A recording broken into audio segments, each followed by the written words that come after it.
Honey, I'm gay. All right, we sound good. This one's classic.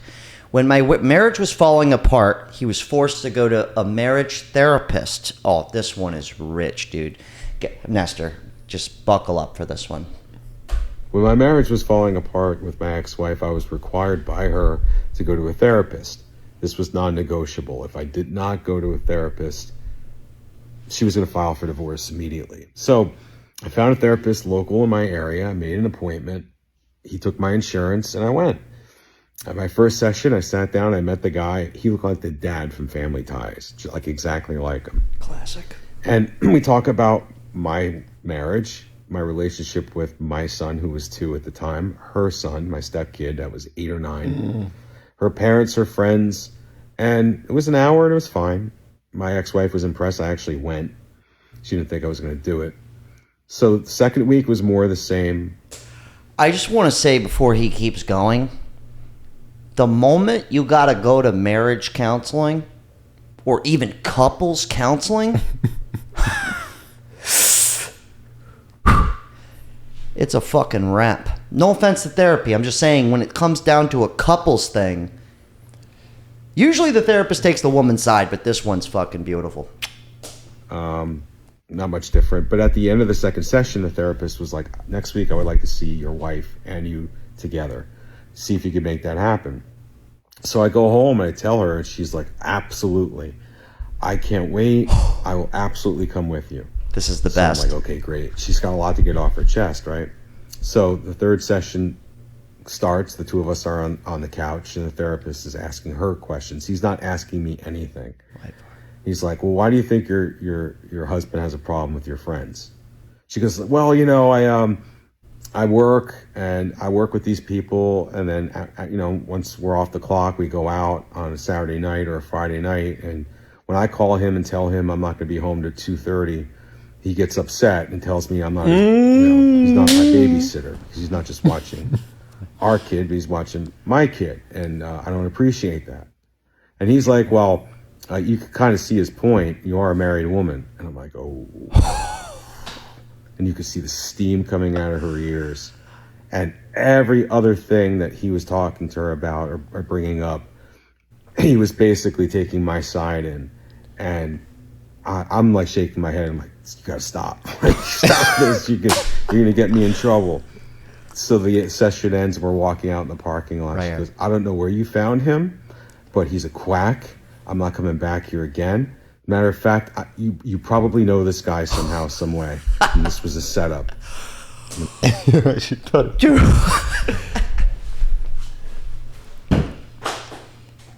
All right. She goes, this was a setup. Dude, that is the best thing I've ever heard. Because usually I feel like in therapy, tell me if I'm tripping here, but I feel like they're going to attack the man or like side with the woman. It was like she was looking for dude. Yeah, it's trippy. Before I go into the comment section though, think about that for a second.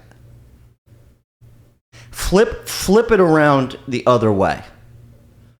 You're the dude with the kid before her. She comes into your life.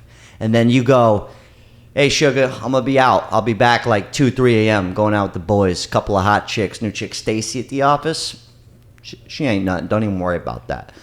And then you're just out till 3 a.m. You think that's going to fly? This was beautiful, though. He goes, my marriage was over 5 weeks later. That's classic, dude. Hold on, let's go through the comments real quick. This is just the classic. I'm so happy that was the outcome, that the therapist took her side, because a lot of times I don't want to say therapy is a bad thing, because I don't think it. I think it's good to talk to people for a duration of time, but like when you do it for years and years and years on end, it's almost like, are you even trying to fix the thing, or are you just looking for excuses over and over again? Yep. Does that make sense? Yep. Like eventually you have to go, okay, I'm the problem. I either fix it or I'm going to come and pay somebody to tell me it's okay to keep fucking up. you've got a lot of problems. You've trauma. You know, how long are you going to hold on to that for? And like I said, I'm empathetic, but this is like, good for him, dude. Good for him. But it's the classic. Married a single mom, and then she just... The things guys will do for ass and the things we'll put up with is fucking incredible. All right, this one goes 100 women versus accountability. A woman stays out till 2:30 in the morning and doesn't invite her husband. She's already cheating. The marriage was already over. Oh, yeah, she might have had a work boyfriend. Bro, I would fucking never. Like, you're fucking out of your mind.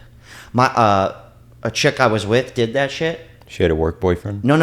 Like, went out in the... Like, I'm going out. You could come or you... Like, I was invited. It wasn't like I wasn't invited. But I'm like, all of a sudden at midnight... You're just going out. I'm like, I don't want to fucking go out. Like, are you crazy? And but I remember literally next day was just like, never again. Like I wasn't gonna tolerate that shit. Like I'm not gonna get on my knee and ask you to marry me. You know, I'm like that's. No, yeah, it's so uncomfortable. Could you imagine getting married and then this shit happens? Oh man. I just go. Here's all my money now. I'm getting the fuck out of here. I understand why men pay so much for divorce. I want you to think about that. Sometimes it's easier just to go, just take the money. I'm over. I will pay more to not be around you. That's how I feel, honestly. No, yeah, dudes would pay anything to get... I've had a girlfriend before, and we lived together at one point. And I was like, you gotta go. I paid her a severance to leave. I literally just said, here's $7,000. This is all I can afford. We're not married. This should get you on your merry fucking way.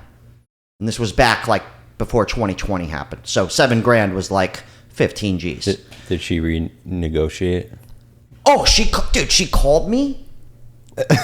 She called me like 3 months later and was like, I need more money. And I literally was like, you're fucking nuts. Like, I don't owe you shit. Okay, here we go. But my point is I was willing to pay up to get rid of her was my point. It wasn't even that she was bad. It was just, I was over it. She made my life a nightmare.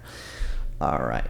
The therapist was like, why are we wasting time? Let's get the divorce started. Dude, could you imagine? the therapist just has the home. She goes, this is a setup. You knew him. That's a solid therapist, though, for keeping it real. So, like someone who's not going to, like, sugarcoat it. Yeah. Like, I for therapy, I did therapy once, but I went to AA meetings because everybody in there is going to call bullshit on you.